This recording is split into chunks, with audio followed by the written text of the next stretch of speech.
Assim, de uma forma simplificada, eu gosto muito do conceito de sobrevivência no mercado. Matematicamente falando, você é premiado pela sobrevivência no mercado, né? Então, se você tem 100 mil reais e perde 50%, você tem 50 mil.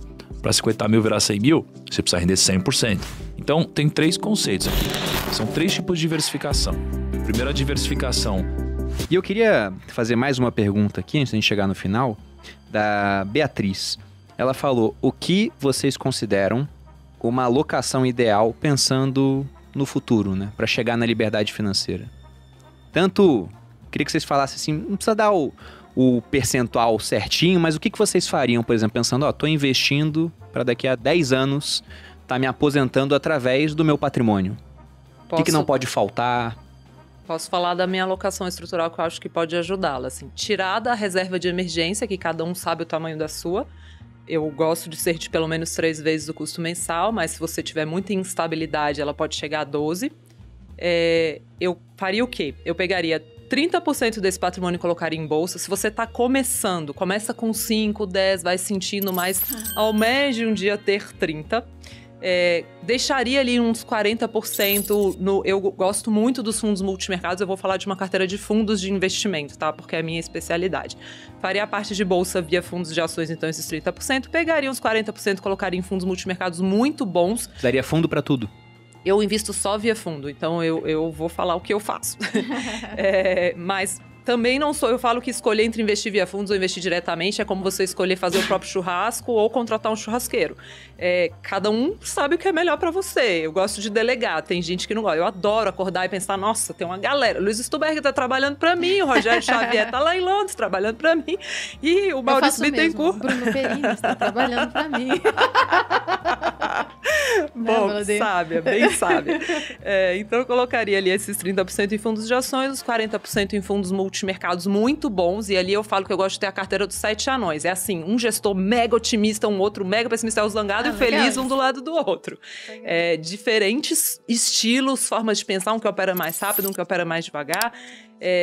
Aí eu coloco 5 a 7,5% em ouro e dólar, só que hoje eu faço a parte dolarizada via as carteiras de fundos de ações e multimercados. Mas para quem está começando, compra um fundo cambial, um fundo de ouro dolarizado e põe esses 7,5% ali.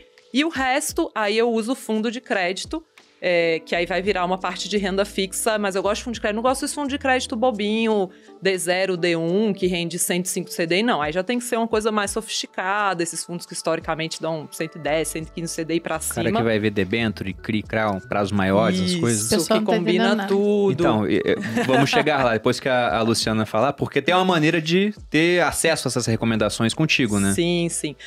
A Speech, né, eu acho que eu não cheguei a explicar aqui, mas ela é uma... Speech é casa em grego. E essa ideia da gente levar investimentos da nossa casa para casa das pessoas, que é o que a gente faz na Speech. Speech é uma casa de análise, então a gente recomenda investimentos. Seja qual corretora, qual banco você quiser investir, a gente te fala os investimentos que a gente acha que você deve fazer com base numa análise quantitativa qualitativa muito forte da nossa equipe.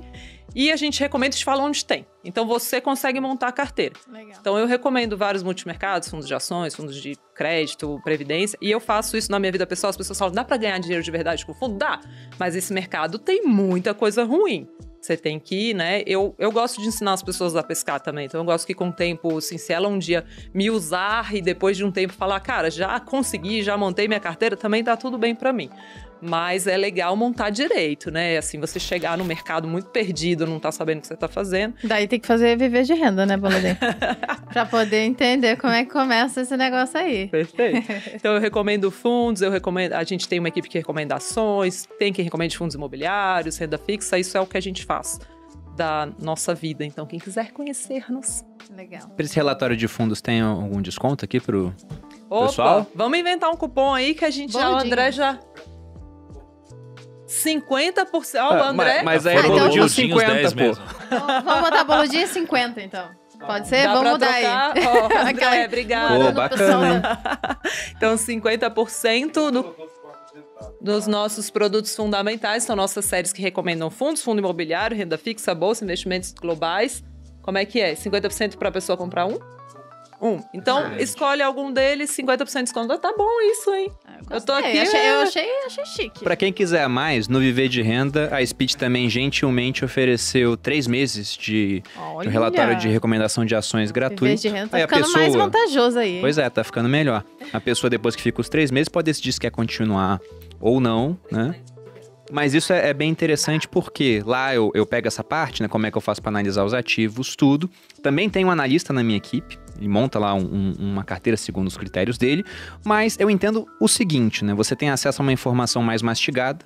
E aí você pega lá, por exemplo, o que tá na carteira, pensa se obedece os seus critérios e segue ou não. Ensina desde o zero, né? Pode seguir a carteira lá da Speed, por exemplo, mas você também vai ter subsídios para decidir se aquela é a sua cabeça ou não. De toda forma, ter um mapa da mina economiza tempo para muitas pessoas. Mas no Viver de Renda você ensina, todas essas siglas que o pessoal não entendeu nada aqui. Não, tudo a gente pega do zero lá. E com suporte, respondendo todas as dúvidas do pessoal. Então, muita gente é iniciante e pergunta, nossa, será que é pra mim? Eu vejo que o Bruno fala umas coisas mais complicadas. Às vezes gente, porque lá a gente começa desde o início, né, passando pelo conteúdo básico, intermediário, chegando até uma parte mais avançada, chegamos até de opções lá no curso. Lógico que não é um curso de opções, até porque eu não sou um cara de opções, eu fico fazendo um monte de trade, né, com isso, ou montando estruturas complexas, borboleta, etc, essas coisas aí, né, mas a gente trata lá principalmente pensando no uso de seguros, né, que é um outro assunto que a gente bota lá também, pensando na parte de sucessão, previdência, então tem tudo isso.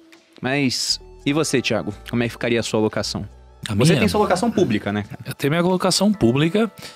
Mas eu sei que você tem mais 1 ou 2 bilhões investidos de outras formas, né? Não dá pra mostrar tudo lá, né, cara? Não dá pra mostrar tudo lá.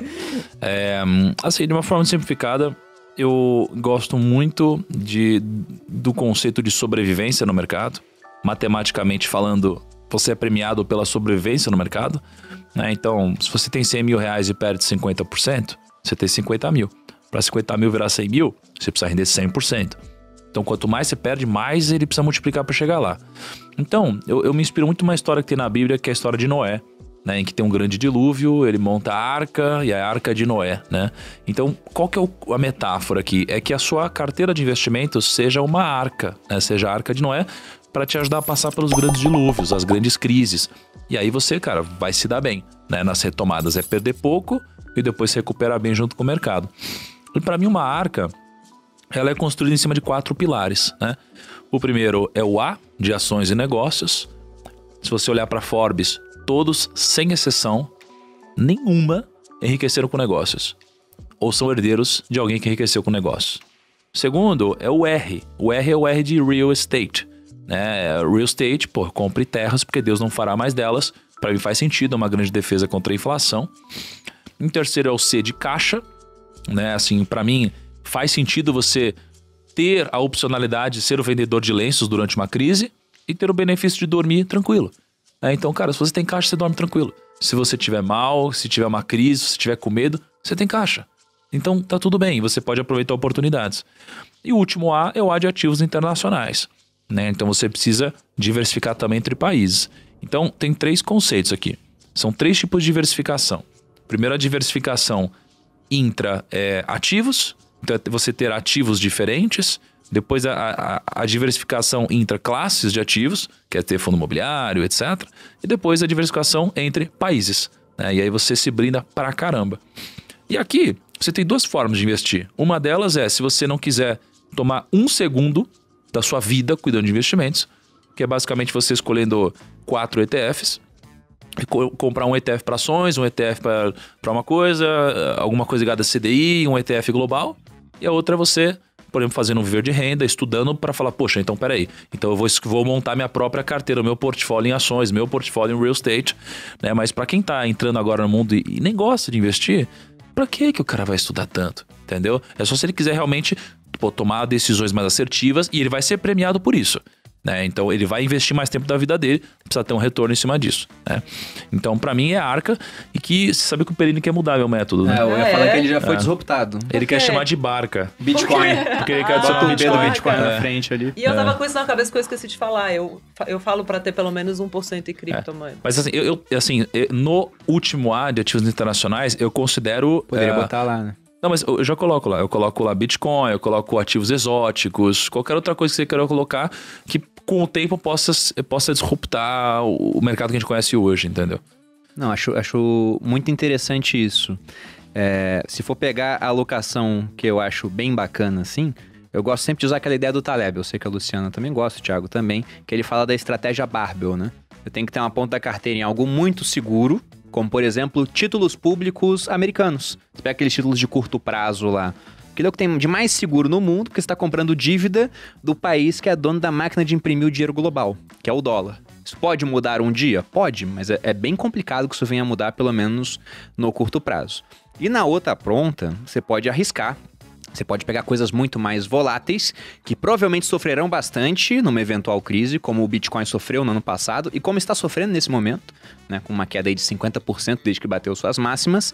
Só que esse negócio, ele vai cair no máximo, como você disse, Luciana, 100%.